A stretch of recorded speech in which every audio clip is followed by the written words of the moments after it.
বিসমিল্লাহির রহমানির রহিম। Hello everyone, আসসালামু আলাইকুম। সবাই কেমন আছেন? নিশ্চয় আল্লাহর রহমতে ভালো আছেন। আমরা আল্লাহর অশেষ রহমতে ভালো আছি। আমি জ্যোৎস্না, বাংলাদেশি ব্লগার বলছি নোয়াখালী থেকে। এত সুখী চ্যানেল থেকে সবাইকে স্বাগত জানাই। আজকের ভিডিওটি আমি সকাল থেকে স্টার্ট করেছি, আশা করছি সবার ভালো লাগবে। ভালো লাগলে ভিডিওটি একটা লাইক দিয়ে ভিডিওটি দেখে নেবেন। নতুন হয়ে থাকলে চ্যানেলটা সাবস্ক্রাইব করে রাখবেন, এতে করে নতুন কোনো ভিডিও ছাড়লে আপনাদের মাঝে নোটিফিকেশন আকারে পৌঁছে যাবে। সময় এবং সুযোগ বুঝে দেখে নিতে পারবেন। তো কে কোথা থেকে আমার ভিডিওটি দেখছেন, আশা করছি ভালো আছেন, সুস্থ আছেন, নিরাপদে আছেন। তো আপনারা লাইক দিয়ে ভিডিওটি দেখা শুরু করবেন। ভিডিওতে তো লাইকের সংখ্যা একবারই কম, নিশ্চয়ই আপনাদের কাছে ভালো লাগে না। আমি তো একদম আপ্যায়ন চেষ্টা করি ভিডিও ভালো করার জন্য। আমার ক্যামেরাটা হয়তো একটু ভালো নয়, তারপরেও চেষ্টা কোনো ত্রুটি রাখে না, চেষ্টা করে যাচ্ছি এবং যাব, যেহেতু চ্যানেল খুলে ফেলেছি। তো এইদিকে দেখেন আমি খিচুড়ি রান্না করতেছি। আজকে কয়েকদিন যাবত তো টানাই বৃষ্টি হচ্ছে, তো আমি ভাবলাম আজকে একটু খিচুড়ি রান্না করি। আর আমার এদিকে বাজার সদাই সব শেষ হয়ে গেছে। মাসের আজকে 9 তারিখ। তো মাস শেষে তো আমার সব আপুদের বাজার সদাই শেষ হয়ে যায়। আপনাদের ভাইয়া এখনও টাকা পাঠায় না বাজার সদা এবং ঘর ভাড়ার জন্য। তো আমি চাল আর ডাউল আর আলু দিয়ে খিচুড়িগুলো রান্না করব। শিশির আপুর কাছ থেকে যে ঘিগুলো কিনছিলাম, অর্ডার করছিলাম, তো সেগুলো দিয়ে চাল ডালগুলো ভালো করে ভেজে নিয়ে তারপর সে সাথে একটু তেলও দিয়েছিলাম। তো দিয়ে ভালো করে নেড়ে ছেড়ে তো খিচুড়ি রান্না করতেছি। এখানে যে গরম মশলা দিয়ে দিচ্ছি। আমি ভাবলাম আলু ভাজি করব, না হয় আলু ভর্তা করব আর ডাল রান্না করবো। মেয়েরা বলছে আম্মু না খিচুড়ি রান্না করেন, আলাদা আলাদা রান্নার দরকার নাই, একসাথে খিচুড়ি রান্না করে ফেলেন। তো এই যে দেখেন খিচুড়িগুলো অনেক জর্জরে হয়ে গেছে একদম। যদিও আমার ছেলে মেয়ে দুইজন, ওই যে বড় দুইজন আছে না, শাওন এবং শান্তা, ওরা দুজনে খাবে না, খিচুড়ি খেতে চায় না, বিরিয়ানি খেতে চায় না। তো বড় মেয়ে বলছে একদম নরম করে খিচুড়িগুলো রান্না করে পানি পানি করে নরম নরম করে রান্না করেন। তো পানির পরিমাণ আমার মনে হয় কম হয়ে গেছে। আর এদিকে মেঘা বলছে আম্মু যদি আপনি জর্জরে না রান্না করেন তাহলে আমি খাবো না।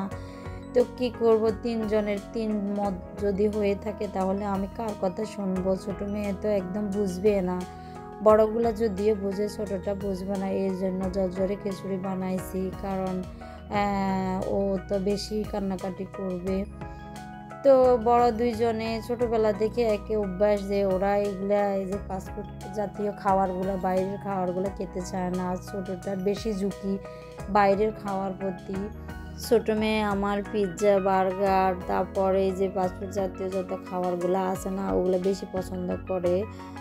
তো এখানে এই যে আমি এখন টেবিলে, যদিও সচরাচর আমি টেবিলে খাওয়ার সার্ভ করা আপনাদের দেখাই না, আজকে দেখাচ্ছি। এই যে ডিম 3 ভাগ করে, 4 ভাগ করে নিয়েছি।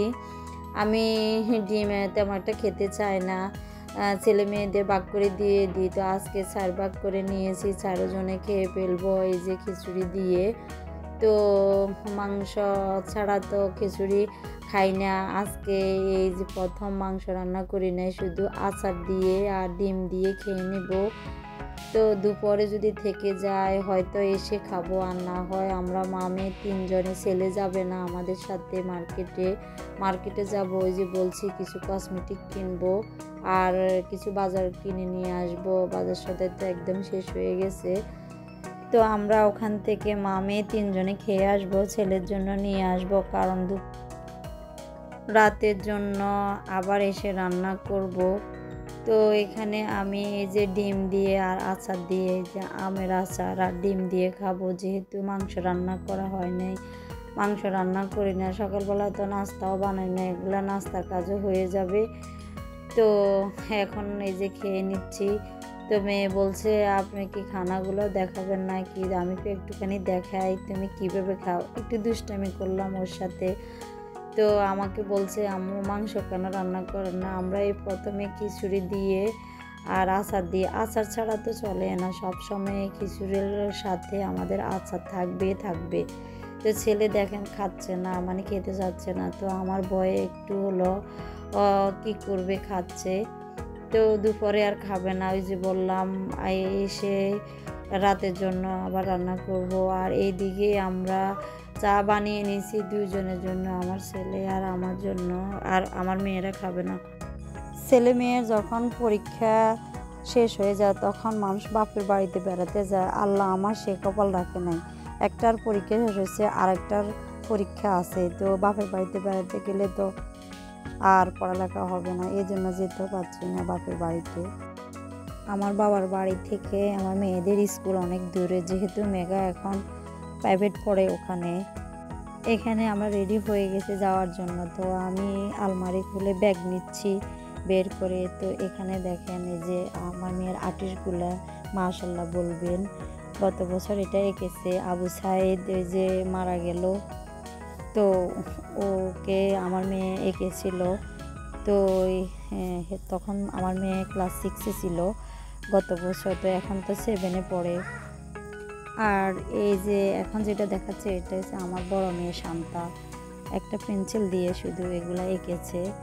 তো ওরা মানে দুইজনের ছবি আঁকছে। আমার মেয়েটা একটু ঝুঁকি বেশি আঁকা আঁকিতে, শুধু আঁকা আঁকি না, এটা হচ্ছে এই যে মেঘা যে এঁকেছে তারই ছবি এটা, আর সে এখন আপনাদের দেখাচ্ছে। তো এগুলো এঁকেছে ক্লাস 4, যখন ক্লাস 4-এ পড়তো তখন। আর গতবার বন্যার ভিতরে এই ছবিটা এঁকেছে। তো আমি এটা লেমন্ডি করে রেখে দিয়েছি স্মৃতি হিসেবে যেন থাকে। আর এটা আপনাকে দেখাচ্ছে যে ও যে নিজে আঁকছে এগুলা, সেটাই আপনাদের দেখাচ্ছে। আমি লেমন্ডি করে এঁকেছি যেন আমার সারা জীবন এগুলো আমি স্মৃতি হিসেবে ধরে রাখি। আমার মেয়ের ড্রয়িংগুলো কেমন হয়েছে আশা করছি আপনাদের হয়তো ভালো লাগবে। যদি ভিডিও দেখতে দেখতে পর্যায়ে চলে আসেন, আমার মেয়ের জন্য হলেও একটা লাইক দিয়ে যাবেন। তো এটা এই যে বন্যা হয়েছিল গত বছর, এটাও তখন এঁকেছিল। তো বন্যাতে মানুষ দেখছেন কিভাবে কি তাদের ব্যাগপত্র লইয়ে যেভাবে পারছে এভাবে ছুটে যে এদিকে সেদিকে। তো এটা ও মাথায় নিয়ে তো এই ছবিটা এঁকেছে। আপনারা মাশাআল্লাহ বলবেন, আমার মেয়েটার অনেক প্রতিভা, যেমন নাচে তেমন গানে তেমন এই যে দেশাত্মবোধক গান, রবীন্দ্রসঙ্গীত, নজরুল সঙ্গীত, এগুলোর ভিতরে তো একদম, এবং কি ডান্সে এবং কি পড়ালেখাতে একদম সব কিছুতে আমার মেয়ের মেধা মাশাআল্লাহ খুবই ভালো। আল্লাহ যদি এভাবে আমার মেয়ের সামনে এর জীবনগুলা একদম এভাবে রাখে, সামনে ওর ভবিষ্যৎ পড়ে আছে, ওভাবে যদি থাকে এই মেধা নিয়ে, আপনারা একটু দোয়া করবেন। কিন্তু বড়গা এরকম না, বড়গা শুধু পড়ালেখার প্রতি মন, এইদিকে সেদিকে এই যে আঁকা আঁকি ড্রয়িং এটা সেটা করা ওর মানসিকতা এদিকে নেই। কিন্তু ছোটোটার একদম মেঘার একদম সব দিকে ওর মন, সব কিছু করার প্রতি ওর আগ্রহ। কিন্তু আমার বড় মেয়ের এতটা আগ্রহ নেই শান্তার কথা বলছি। আর শান্তা তো এখন ইন্টার ফাইনাল পরীক্ষা দিচ্ছে।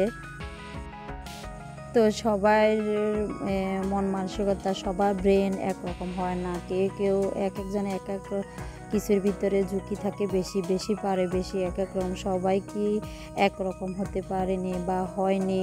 এক একজনের মাথার ভিতরে আল্লাহ ব্রেন এক এক রকম সেটিং করে দিয়েছে, যার মেধা যে এরকমই। তো এইদিকে আমরা মার্কেটে গেছি, ওখান থেকে আবার ফিরে এসেছি। তো কি এনেছি সেগুলো আপনাদের একটু দেখাচ্ছি। দেখেন এখানে 3 লহরের একটা সেন্ট। তো আমরা মা মেয়ে দুইজনে আপনাদের দেখাচ্ছি।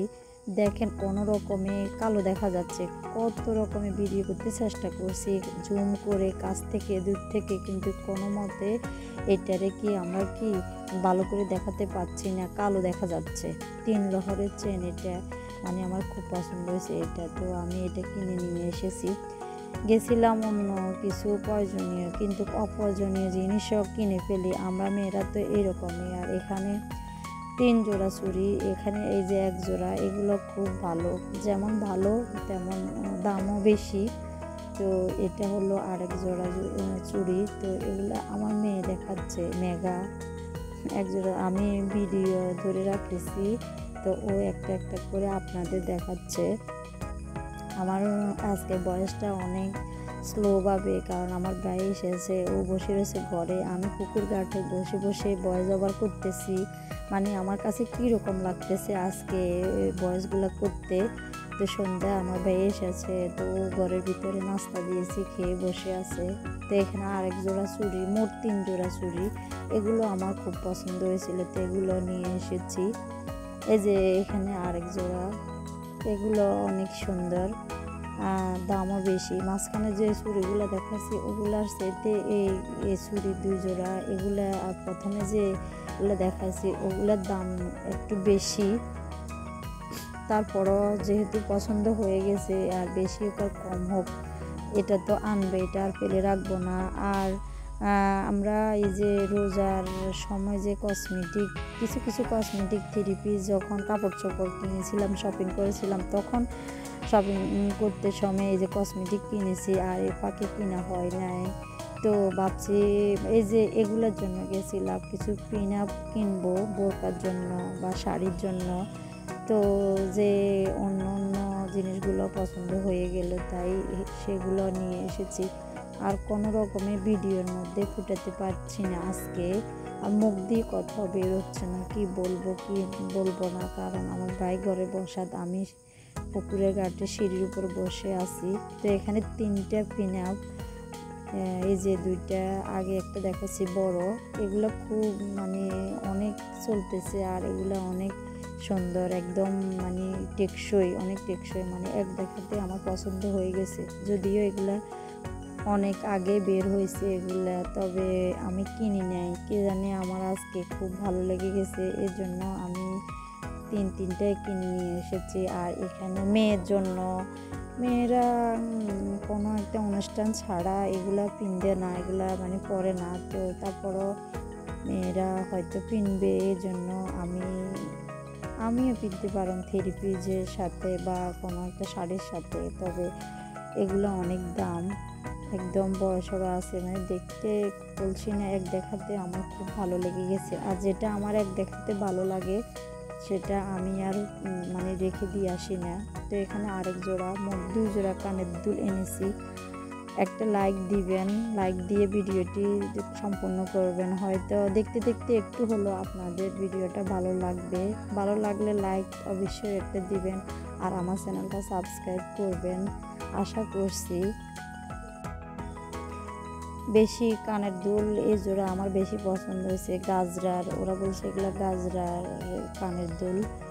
তো আমি ঢাকা যখন নিউ মার্কেটে গেছিলাম তখন এই ধরনের কানের দুল আরও অনেক এনেছি, তো এর জন্য এই জোড়া আমার পছন্দ হয়ে গেছে, তো এই জন্য নিয়ে এসেছি। আর এখানে একটা ঘড়ি, আমাদের সবার হাতগুলো চিকন চিকন, তো ঘড়ি তো অনেকগুলাই আছে, তারপরে এটা কিনে নিই। বক বক করতে করতে ভিডিও শেষ পর্যায়ে চলে এসেছি। সবাই ভালো থাকবেন, সুস্থ থাকবেন। আসসালামু আলাইকুম, আল্লাহ হাফেজ।